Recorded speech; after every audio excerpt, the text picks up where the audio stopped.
When you find out that you don't own your home, you don't own your house, you don't own your kids, and that the system has really been designed to take anything you own and split the title to it, so you don't actually have control over both the legal and equitable title, you start to realize that you don't actually own anything.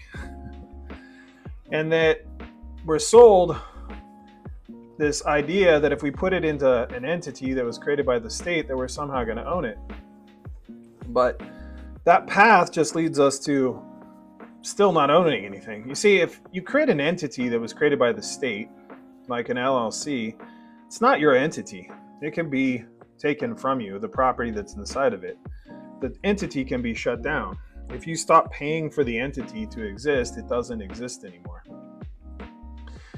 They can essentially shut it down.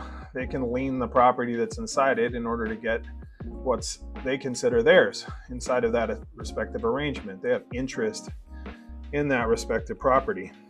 And so if you want to be in a situation where you don't carry the liability of owning property and you don't want your property to be able to be taken, then you have to create an entity of your own, an entity that doesn't fall inside that respective system.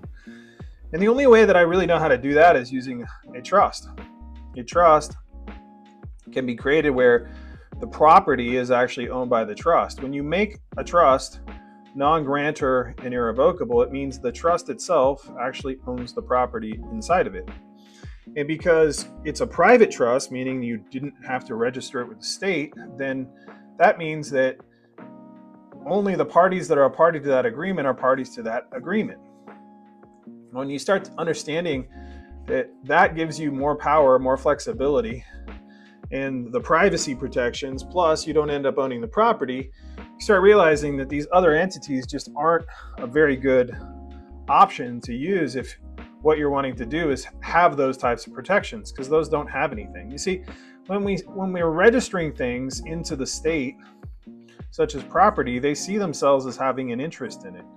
And so as such, if there's a party that has interest in property, they have rights over it. And so if you have a property or you have an entity that wasn't created in the state and it's your creation, then they can't really tell it what it can or it cannot do. And that gives you far more power when you're creating something or you're working to protect something like the property that you've accumulated in your life.